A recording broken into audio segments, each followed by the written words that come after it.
आणि यानंतर थेट जाऊयात भाजपचे नेते चंद्रशेखर बावनकुळे बोलतात। पत्र आहे त्यामुळं नाना पटोले हे राजकारणापायी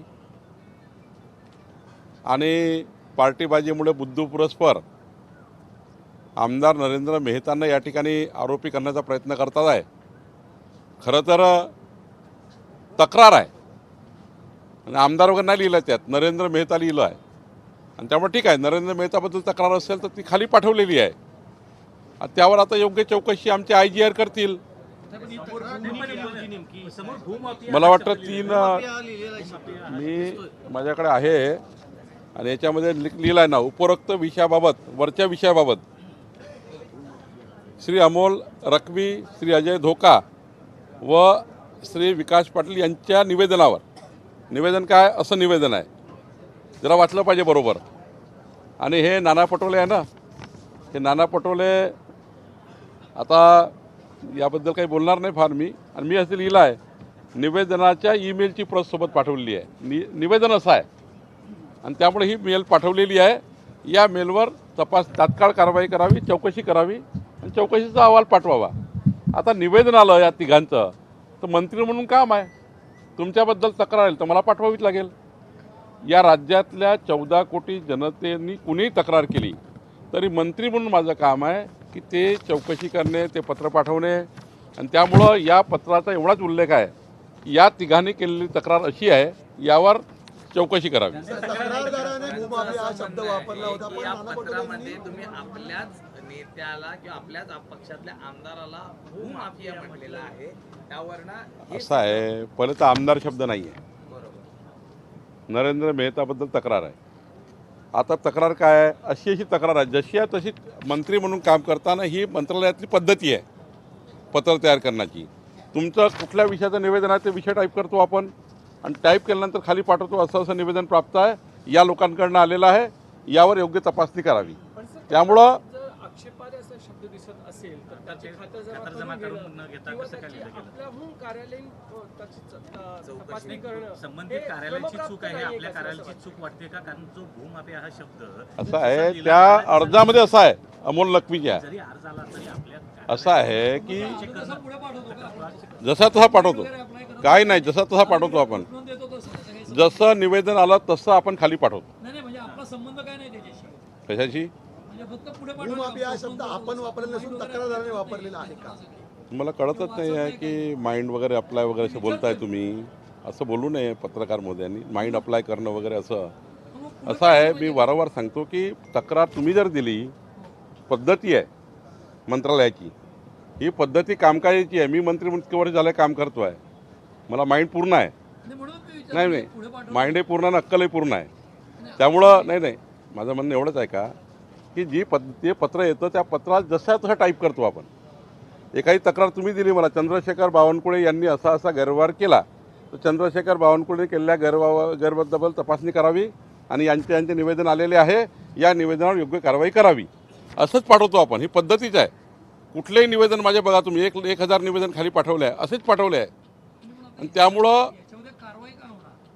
सांगितलं आहे याच्यामध्ये की 7 दिवसात चौकशी करून याचा अहवाल सादर करावा। या निवेदनावर आता या लोकांनी अर्ज केले माझ्याकडे, याचे निवेदन खाली पाठवले। एककडे म्हणता तुम्ही पार्शलिटी केली नाही पाहिजे। भाजप आता उद्या म्हटलं असतं काय, नरेंद्र मेहताबद्दल अशा तक्रारी केल्यावरही मंत्री बावनकुळे यांनी काहीच कारवाई केली नाही, खरं आहे काय, असंच म्हटलं सभागृहात। मग आम्ही हे पाठवतो खाली, याच्यावर चौकशी होऊन येतं। नरेंद्र मेहतांचे हे प्रकरण भाजपसाठी अडचणीचं ठरतंय का? काही अडचणीचं नाही आहे, कुठल्याही नरेंद्र मेहतांनी आत्तापर्यंत या चौकशीचा कुठलाही रिपोर्ट नाही आहे, नरेंद्र मेहतांनी कुठलाही गैरव्यवहार केला नाही आहे, नरेंद्र मेहतांनीच्या विरुद्ध तक्रार आहे, माझ्याबद्दलही 10 तक्रारी होतात, सर्वाबद्दल तक्रारी होतात। त्यामुळं तक्रारीवर आपण फक्त चौकशी मागतो आहे आणि जसा शब्द वापरला समोरच्या माणसानी तसा खाली पाठवतो आपण। हो, सांगितलं ना, चौकशी करतो माहिती अशी मिळते की मंत्रालयात मी सांगितलं। आत्तापर्यंत नरेंद्र मेहताबद्दल मला 15 पत्र आले आहेत, एकटंच पत्र नाही आहे। तिथल्या असे लोक, नरेंद्र मेहताचे विरोधक लोक, हे खूप तक्रारी करतात माझ्याकडे। मी नरेंद्र मेहतांनाही त्या ठिकाणी सांगितलं ह्या तक्रारी बघा कुठल्या कुठल्या आहे, त्यांनाही बोलवलं एकदा मी, आणि त्यांनाही विचारलं तक्रारीबद्दल तुमचं काय मत आहे. त्यांचंही मत मी ऐकून घेतलं आहे.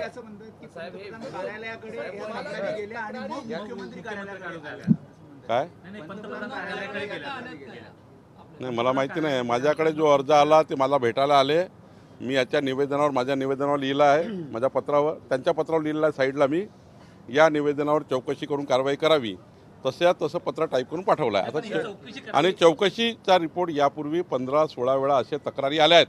यापूर्वीच्या तक्रारी माझ्याकडे उत्तर आले आहेत आणि त्यामुळं त्या तक्रारीमध्ये आत्ता पण तथ्य नाही आहे. नरेंद्र मेहताबद्दल आत्तापर्यंत 10 ते 12 मी तुम्हाला वाटलंच ऑफिशियल रेकॉर्ड देईल. 10 ते 12 तक्रारी आल्या. त्या तक्रारीमध्ये नरेंद्र मेहताचा कुठलाही दोष आढळत नाही. आता ही तक्रार पुन्हा मी चौकशीकरता पाठवली, कारण शेवटी जेवढे निवेदन येतात त्यावर दखल घेणे ते कुठल्याही पद्धतीचं निवेदन असेल त्यावर दखल घेणे राज्य शासनाची माझी जबाबदारी आहे मंत्री म्हणून. आणि त्यामुळं असा जो शब्दप्रयोग येतो तो विषयाचा जसा विषय छापला गेला, एखाद्या निवेदनकर्त्याने जे म्हटलं असं तो विषय लिहितो आपण आणि खाली लिहितो की असं निवेदन प्राप्त आहे, या निवेदनावर तात्काळ चौकशी करून 7 दिवसात कारवाई करावी. आम्ही निष्पक्ष आहे, मला माहिती आहे निष्पक्ष आहे, आपलं सरकार पारदर्शी आहे. तर मग जरी त्यांच्याबद्दल नरेंद्र मेहताबद्दल तक्रार आली तरी जबाबदारी आमची आहे याबद्दलची चौकशी करून घेणे. ती चौकशी करण्याचा प्रयत्न आम्ही करतोय. हे पत्र आहे 9 महिन्यानंतर पुन्हा एकदा चर्चा द्यावी. की 7 दिवसात अहवाल द्यावा, तर तो अहवाल आलेला आहे का? यापूर्वी असे 12-13 पत्र माझ्याकडे आले आहेत. इतक्यादा नाही बोलता आता 12-13 पत्र यापूर्वी आलेले आहेत. त्या 10-12-13 पत्रावरची चौकशी रिपोर्ट आमच्याकडे आला आहे.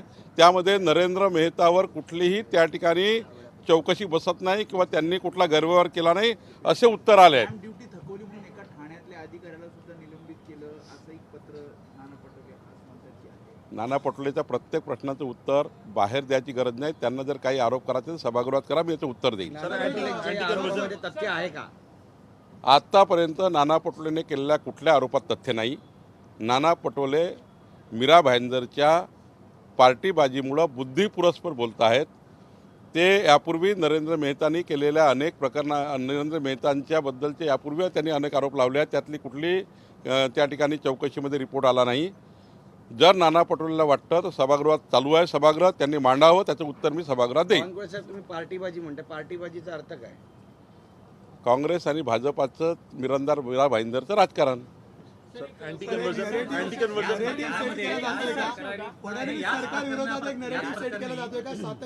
नाना पटोलेंनी खूप नरेटिव्ह सेट करून बघितले, एकाही नरेटिव्हमध्ये त्यांना काही भेटलं नाही. आता त्यांची पार्टी ही किंचित होत चालली आहे. काँग्रेस पार्टी किंचित आणि आता नाना पटोले, राहुल गांधी हे जे टोळी आहे या टोळीच्या नेतृत्वामध्ये काँग्रेस पार्टी ही महाराष्ट्रामध्ये अंडा झाल्याशिवाय राहणार नाही, शून्य झाल्याशिवाय राहणार नाही. याच प्रकरणामध्ये जयंत जोपडे जे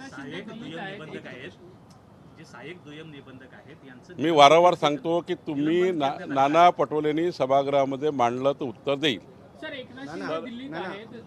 शंभूराज देसाई थोड्या वेळापूर्वी म्हटले की मित्रपक्षांसंदर्भातल्या काही तक्रारी आहेत, आम्ही अहवाल अहवाल तयार केलेला आहे आणि तो आम्ही देणार आहोत. समन्वय समितीची बैठक झाली नाहीये. या समन्वय समितीमध्ये आम्ही मागील झालेल्या निवडणुकीमध्ये मित्र पक्षाकडनं देखील आम्हाला कशी वागणूक झाली, कुठे आमच्या जागा पराभूत झाल्या याबाबत चर्चा करणार आहोत. ही नेमकी बैठक कधी होणार आहे आणि एक अप्रत्यक्षरित्या मित्र पक्षाबद्दल नाराजी शंभूराजेंनी बोलली. पुढच्या आठवड्यामध्ये याच आठवड्यात बैठक होती, पण मी भुवनेश्वरला होतो ओरिसामध्ये, त्यामुळं ती बैठक पोस्टपोन झाली आहे. ती बैठक पुढच्या आठवड्यात आम्ही घेऊ आणि मित्रपक्षामध्ये कुठेही त्या ठिकाणी कुठलाही किंतु परंतु नाही. शंभूराजे असे बोलले असतील तर नक्की आम्ही यावर चर्चा करू. नेमकं कुठल्या मित्रपक्षाबद्दल ते बोलतात आहे यावरही चर्चा करू. पण मला असं वाटतं शंभूराजे, आम्ही सर्व लोक समन्वय समितीत आहे. मित्रपक्षात काय जर 19-20 झालं असेल तर ते बैठकीत मांडलेलं बरं. मी बैठकीतच त्या ठिकाणी चर्चा करेन. एबीपी माझा, उघडा डोळे बघा नीट.